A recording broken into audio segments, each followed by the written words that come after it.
प्रेक्षकांनो, लक्ष्मीच्या पावलांनी या मालिकेच्या 16 सप्टेंबरच्या भागामध्ये त्या कलाने तर धमाकाच केलाय. झालंय असं की तिने अद्वैतचीच चिठ्ठी वाचली आहे. प्रेक्षकांनो, काल थोडासा मला जरा संभ्रम होता की तिने नेमकी कोणाची चिठ्ठी वाचली म्हणून. ही चिठ्ठी डायरेक्ट आता कलाने आबांना दाखवली आहे आणि आबा आणि कला मिळून अद्वैतला आता राईट करणार आहे. प्रेक्षकांनो, कसं काय ते बघत राहा. तर या नैनाने अतिशय उद्धटपणे तिच्या आईला फोन करून सांगितलं की कला कुठे गेली काय माहिती नाही, काही नाही, आणि चालली गेली कला घर सोडून. आता ही कलाची आई म्हणते जावई बापू काही बोलले नाही ग मला.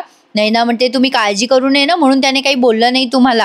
तिची आई म्हणते अगं कुठे, फोन करा ना तिला. मग आता ही नैना म्हणते तुला काय वाटतं आई, आम्ही फोन नसेल केला का? केला आम्ही. किती बेजबाबदार आहे ती, आम्ही किती काळजी करतोय तिच्यासाठी माहिती आहे का तुला मम्मा? तुला तिचंच कौतुक आहे नेहमी. आता तिची आई म्हणते अगं नाही ग बाळा, अगं तू नको टेन्शन घेऊ बाई, तू 2 जीवाची आहेस, आम्ही बघतो काय करायचं ते. आम्ही येऊ का तिकडे? आता नैना म्हणते नाही नाही नाही नाही, तुम्ही यायची काही गरज नाहीये, काय होतं ते आम्ही कळवू तिला. आता ती कलाची आई म्हणते बरं बरं बाई मी ठेवते फोन, तू तुझी काळजी घे. आता इकडे आबा मात्र अत्यवस्थ झाले. तर प्रेक्षकांनो, आबांचा केवढा जीव आहे कलावर. आता या कलाच्या आईने फोन ठेवलाय. म्हणजे बघा, ही नैना वाटेल तशी बोलते बघा त्यांना, पण तरी सुद्धा आईचा जीव कसा असतो ना, त्या म्हणतात बाई तू तुझी काळजी घे, आम्ही बघू आमचं काय ते. आता फोन ठेवल्यावर त्या कलाच्या आईने कलाच्या बाबांना सांगितलं अहो कला आपली घराच्या बाहेर निघून गेली हो, अशी का वागली असेल बेजबाबदारपणे आपली कला, अशी नाहीये आपली कला. आता तिच्या वडिलांनाही टेन्शन आलंय कलाच्या. ते म्हणतात अगं हे काय नवीन, अगं चल आपण शोधायला जाऊ. आता तिची आई म्हणते नाही नाही, नैनी म्हणली कला जर घरी आली तर तुम्ही घरी थांबा म्हणून. इकडे चांदेकरांच्या घरी त्या आबांना खूप त्रास होत असतो. आता हे श्रीकांत डॉक्टरांना फोन करतात, डॉक्टर फोन उचलत नसतात, सगळे खूप पॅनिक झालेत. सरोज पण आता टेन्शनमध्ये आली आहे बरं का. रोहिणी दाखवते टेन्शनमध्ये आल्यासारखी, पण मला नाही वाटत रोहिणीला काही फरक पडेल, म्हणजे तिच्या चेहऱ्यावरनं तरी तसं दिसतंय. आता ही नैना साडीने असा पदराने हवा देत असते आबांना. आबा चिडतात आणि म्हणतात माझ्या आजूबाजूला घेरा करू नका, जा आधी कलाला शोधा, ती कुठे. गणपती बाप्पाचं विसर्जन झालं आणि घरातली लक्ष्मी अशी कशी गेली घराच्या बाहेर. आबांना फार त्रास होत असतो. रजनीताई म्हणतात बरं बरं आपण सगळे बाजूला जाऊया, आबांना वारा घालता येईल व्यवस्थित. अद्वैत खूप वैतागलेला असतो. तो विचार करतो ही अशी कशी गेली, खरे कुठे गेली, काय चाललंय हिचं, फक्त स्वतःचाच विचार करते नेहमी. तिच्या मूर्खपणामुळे घरामध्ये किती त्रास होईल सगळ्यांना, याचा विचार नाही करतायत का या खरेला. अद्वैत विचारतो श्रीकांतला काय रे काका फोन लागला का डॉक्टरांना? श्रीकांत म्हणतात अरे नाही रे, नाही लागत आहे अजून. आबा म्हणतात अद्वैत अरे डॉक्टरचा फोन लागला का नाही? नको बघू बाबा, आधी तू कलाला जाऊन शोध. आता अद्वैत टेन्शनमध्ये आलाय खूप आणि तो विचार करतोय या खरेमुळे सगळं होतंय. तो आबांना म्हणत असतो टेन्शन नका घेऊ आबा, आणि मनात विचार करतो या खरेला आता शोधतोच आणि तिला जाबच विचारतो. इकडे कला बिचारी खूप दुःखी झालेली असते. कलाच्या भावनांची कोणाला कदरच नाही. प्रेक्षकांनो, ती बिचारी एवढी मरमर करते, पण प्रत्येक जण फक्त स्वतःच्या फायद्यापुरताच तिचा विचार करतात. कलाच्या हातामध्ये अद्वैतने इच्छा लिहिलेली ती चिठ्ठी आहे आणि ती चिठ्ठी बघून खूप रडत असते. अद्वैत आता सोहमला विचारतो लागला का रे सोहम फोन, काय झालं? आबांची तब्येत जास्तीच होत असते. आता मात्र सोहम म्हणतो अरे नाही रे दादा, लागत नाहीये फोन, मी त्यांच्या घरी ट्राय करून बघतो फोन. आता मात्र अद्वैत प्रचंड चिडला. तो मनातल्या मनात विचार करतोय ही खरे स्वतःला समजते काय, फक्त माज दाखवते स्वतःचा. देवाचं केलं काय थोडंफार, किचनमध्ये थोडंफार काम काय केलं, 4 लोकांनी तिचं कौतुक काय झालं की लगेच तिला वाटतं आपण ग्रेट आहे. नुसता माज भरलेला आहे तिच्यामध्ये.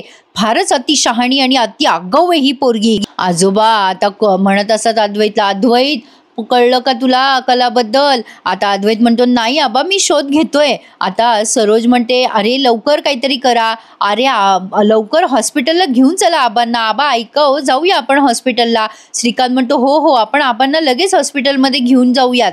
रोहिणी तर नुसती बघते आणि अशी डोक्याला हात मारून एक्सप्रेशन्स देते. तर आता मात्र ही नैनाला खाणाखुणा करून कळवत असते रोहिणी की आबांना तिकडे बाजूला कर, आबाची शाल वगैरे वगैरे. नैना लगेच म्हणते आबा ती शाल बाजूला करता का? मला ना तुमची काळजी वाटते, त्या कलाचं नंतर बघूयात आपण. आता आबा चिडतात आणि म्हणतात ए नैना काय बोलायलीस ग, मला काही झालेलं नाहीये, तू हो बरं बाजूला, माझ्या आजूबाजूला नका थांबू कोणी सगळे, तुम्ही कलाला शोधा, जा माझ्या कलाला आणा घरी. कला कला असं करून ते रडत असतात प्रेक्षकांना. भारी. मला तर असं वाटायलंय कधी कधी आबा मुद्दाम ऍक्टिंग करतात की काय, म्हणजे या अद्वैतला नीट करण्यासाठी. अद्वैत म्हणतो आबा तुम्ही काळजी करू नका, मी आत्ता आणतो तिला शोधून. अद्वैत आता निघालाय त्याच्या गाडीमध्ये कलाला शोधायला. इकडे हे गुरुजी मंदिराला लॉक करतात आणि कलाजवळ येऊन तिच्याशी बोलायचा प्रयत्न करतात. अगं पोरी, देवाच्या दारापाशी येऊन रडतेस म्हणजे काही चुकलंय का? अगं नको टेन्शन घेऊ, सगळं नीट होईल. हे बघ, मी या देवळाचा गुरुजी आहे. मगाचपासून मी बघतोय तुझ्याकडे, एकटीच बसून राहिलीयस, अस्वस्थ वाटतेयस. म्हणजे म्हणजे मी स्वतःहून आलो नाही तुला विचारायला, पण आता उशीर झालाय ग, तुला घरी जायला हवं. इथे मंदिरामध्ये एवढ्या उशिरापर्यंत थांबू नकोस, घरी जा. तुझे घरचे तुझी काळजी करत असतील. आता ही कला म्हणते गुरुजी मी इथे थांबलं तर चालेल का? ते गुरुजी म्हणतात नाही नाही, रात्रभर इतक्या वेळ इथे थांबू नकोस. मी उठवलं नसतं तुला, पण अगं काय आहे ना, रात्री मंदिरात एकदा चोरी झाली आहे काही दिवसापूर्वी, म्हणून इथे सक्तीचे नियम केलेत. आता ही कला म्हणते बरं मी नाही थांबणार इथे, हरकत नाहीये, मी जाते. असं म्हणून आता कला उठून उभी राहते आणि त्या गुरुजींना नमस्कार करून तिथून निघून जाते. पण आता ते गुरुजी म्हणतात तिला जायच्या आधी काही झालंय का ग पोरी, घरामध्ये काही वाद झालेत का? अगं पोरी, काही गैरसमज असतील तर ते आपसात बोलून मिटवून टाकायचे असतात. आता ही कला म्हणते गुरुजी पण ती माणसं जर आपलीच नसतील तर? ठीक आहे, येते मी. आता कला काहीच बोलत नाही आणि नमस्कार करते त्यांना. गुरुजी म्हणतात सुखी राहा बेटा. आता कला त्या दीपमाळेजवळच बसलेली आहे बरं का प्रेक्षकांनो, त्या मंदिराजवळच्या. इकडे कलाच्या आईचे रडून रडून हाल हाल झालेत. कलाच्या हातामध्ये अद्वैतची चिठ्ठी अगदी तशीच आहे. आता त्या कलाचे बाबा त्या कलाच्या आईला समजवतात, अगं रडू नको, रॉकेट पण आलाय. रॉकेट काजलला विचारतो काय झालं, सापडली का कलाताई? अधूनमधून कलाला दाखवलंय इथे आपल्याला. आता रॉकेट म्हणतो अशी कशी गेली कलाताई, काही सांगितलं नाही का कोणाला? कलाची आई रडते, माहिती नाही हो, माझी कला अशी नाहीये रे रॉकेट, तुला माहितीये. कुठे गेली, काय झालं असेल तिच्या बरोबर, मला कळतच नाहीये. काजूचा जीव पण थोडा थोडा होतोय. आता या कलाची आई म्हणते आता गणपती आले आणि ही पोरगी अशी कशी घराच्या बाहेर गेली? त्या रडत असतात. आता तिचे वडील म्हणतात शांत हो संगे, नको रडू.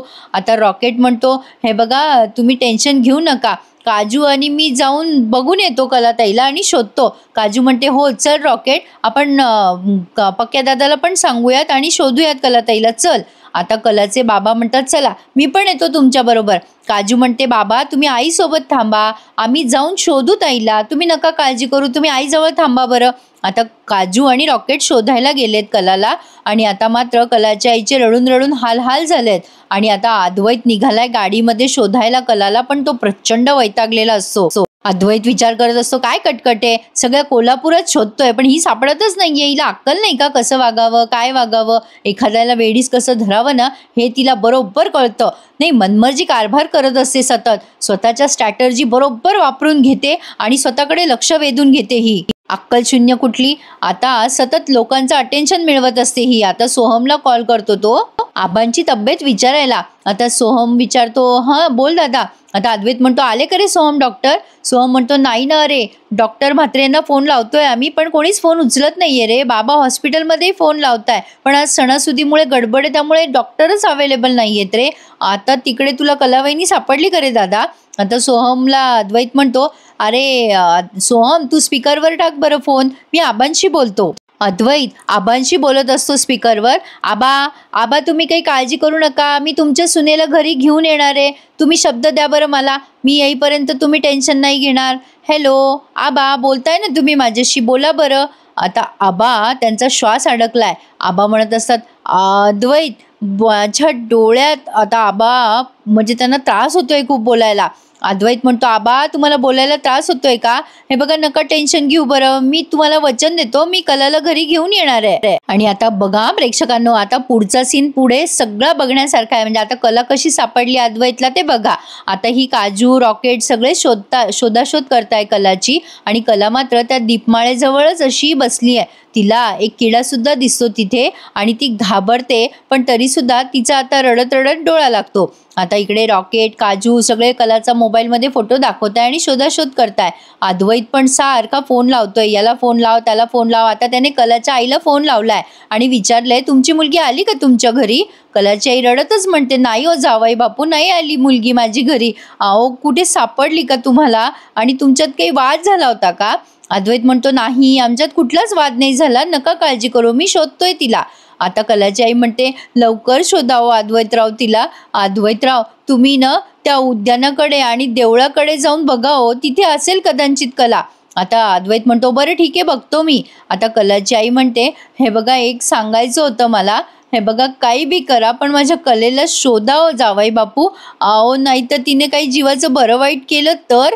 आता त्या खूप रडायला लागतात पुन्हा. अद्वैत छान बोलतो हा तेव्हा त्यांच्याशी, नाही हो, असं कशाला करेल ती, की कशाला काळजी करताय तुम्ही, मी तुम्हाला कळवतो ती सापडली की लगेच. आता तुमच्या घरी आली तर मला कळवा. आणि फोन ठेवून देतो तो. कलाची आई म्हणते, कळवेल मी तुम्हाला. इथे कला तिचा डोळा लागतो तेव्हा आता 2 गुंड लोक असतात ना, 2 म्हणजे काय 3-4 आहेत चांगले ते गुंड. ते कलाशी अतिशय असभ्य बोलत असतात. कलाच्या खांद्यावर हात ठेवतो तो आणि म्हणतो, अरे वा, फुलपाखरू सापडला आम्हाला, चल आमच्यासोबत चलतेस का. कलाकडे अतिशय घाणेरड्या नजरेने ते बघतायत. कला घाबरते आणि आता स्वतःचा जीव वाचवायचा प्रयत्न करत असते. आणि आता ते तिला घेराव करतात, तिघाच्या तिघ जण, आणि कलाला असं अंगाला हात लावताय आणि असभ्य वागतायत. कला तरी सुद्धा त्यांचा प्रतिकार करायचा प्रयत्न करते. आता अद्वैत इकडे तिकडे बघत असतो. आता एकदम कलाचं लक्ष अद्वैतच्या गाडीकडे जातं. कला विचार करते, अद्वैतची गाडी, आणि ती जोरात ओरडते, अद्वैत, आणि तिचं तोंड दाबतो तो गुंड. अद्वैत पुढे जातो जरा, पण पुन्हा त्याची गाडी मागे घेतो आणि फायनली त्याला कला दिसते बाबा. आणि तो आता त्या गुंडांकडे असा रागाने बघत असतो. अगदी डॅशिंग एंट्री करतो तो. हे गुंड कलाला त्रास देत असतात तेव्हा अद्वैत खाली उतरतो गाडीच्या आणि या गुंडांकडे रागाने बघतो. आणि खूप फायटिंग सिक्वेन्स दाखवलाय त्यांनी आज, त्यामुळे आजचा अपडेट जरा छोटा झालाय. तर आता अद्वैत त्या गुंडांना खूप मारतो आणि या कलाला वाचवतो. कलाला असं वाटतं पुन्हा एकदा की अद्वैतने तिला वाचवलंय. पण प्रेक्षकांनो, आता बघा हा, त्या गुंडांना तिथून पळवून लावतो अद्वैत आणि कलाचा हात धरतो. आता कला चिडते आणि म्हणते, सोड सोड चांदेकर, मला माझा हात सोड. अद्वैत आता खूप चिडतो तिच्यावर. आता या दोघांची भांडणं बघण्यासारखी आहेत हा. कला चिडते आणि म्हणते, चांदेकर, माझा हात सोड. आता अद्वैत म्हणतो, एवढ्या रात्री कुठे गेली होतीस ग तू, घर सोडून गेलीस, ही काय पद्धत झाली वागायची, स्वतःला खूप शहाणी समजतेस का ग तू. आता कला ओरडते अद्वैतवर आणि म्हणते, ए चांदेकर, तू मला कुठेही नेणार नाहीयेस आणि मी तुझ्यासोबत कुठेही येणार नाहीये. आता अद्वैत चिडतो आणि म्हणतो, काय, अगं हाऊ डेअर यू, तुला कळतंय का आत्ता काय झालं होतं ते. त्या गुंडांनी तुला काही वाईट साईड केलं असतं तर चांदेकरांची इज्जत गेली असती ना. हा विचार येत नाही का ग तुझ्या डोक्यामध्ये. लोकांनी किती प्रश्न विचारले असते आम्हाला, तू काही लोकांना तोंडवर करून उत्तर देणार होती का. अगं बघतेस काय माझ्याकडे. कला म्हणते, चांदेकर, तू मला वाचवलं ते चांदेकरांची इज्जत वाचावी म्हणून, मला काही झालं असतं तर घरच्यांना लोकांना काय उत्तरं द्यावी लागतील म्हणून. आता अद्वैत म्हणतो, म्हणजे काय, त्यामुळेच वाचवलं मी तुला, आमच्या घराची इज्जत मलाच वाचवावी लागेल ना. तू तर डायरेक्टली घर सोडून निघून गेलीस, मागचा पुढचा विचार न करता. तुला काय करायचंय ना त्याच्याशी. कला म्हणते, काय रे चांदेकर, अरे मला काय वाटत असेल, माझ्या मनात काय भावना असतील याचा विचार नाही करावा वाटला का रे तुला. अद्वैत खूप रूडली बोलतो तिच्याशी. आता तो म्हणतो, भावना, अगं तुझ्यासारख्या लोकांच्या काय भावना असतील. अगं तुझ्यासारखी नाटकी लोक मागचा पुढचा विचार न करता घर सोडून निघून गेली ना तू. तुझ्यासारखी नाटकी लोक खूप पाहिली आहेत मी. कला म्हणते, अरे चांदेकर, जरा विचार कर, मी अशी का वागले, त्यासाठी काही कारण असेल ना. अद्वैत म्हणतो, अगं 1000 कारणं असतील तुझ्याकडे, बोलून सुटत नाही ना, असे कोणतेच प्रश्न नाहीये या जगात. तुझा हा जो ॲटिट्यूड आहे ना, तो अतिशय केअरलेस होता. मला हवं ते करायचं, मी कसंही वागेल, लोकांना तालावर नाचवेल. ए खरे, नीट ऐकून घे, माझ्या घरच्यांशी चांगलं वागायचं जे नाटक करतेस ना तू, ते तुझ्याकडेच ठेव. तू पुन्हा एकदा खरे रंग दाखवून दिलेस तुझे. तुझा जन्म मला त्रास देण्यासाठी झालाय असंच वाटतं मला. ज्या क्षणापासून तू मला भेटली ना, त्या क्षणापासून ते आत्तापर्यंत मला छळत आलीस आणि माझ्याशी आणि माझ्या घरच्यांच्या भावनांशी खेळत आलीस तू. आता मात्र कला त्याला भारी उत्तर देते आणि म्हणते, वा रे वा चांदेकर, काय मनकवडा आहेस रे तू. माझ्या मनामध्ये काय होतं ते अगदी तंतोतंत बोलून दाखवलं रे तू मला. पण भावनांशी खेळणं, भावना काय असतात हे तुला कळतं का रे. भावनांशी खेळणं हे म्हणजे तुला किल्ला बांधण्यासारखं वाटलं का रे तुला. हवा तेव्हा किल्ला बांधला, डोलारा मोठा केला आणि मग एखादी लाट आली की किल्ला उद्ध्वस्त झाला, याची वाट बघत बसायची. तसंच होतं ना, किल्ला तुटून जातो ना चांदेकर. अरे निखरून जातो तो.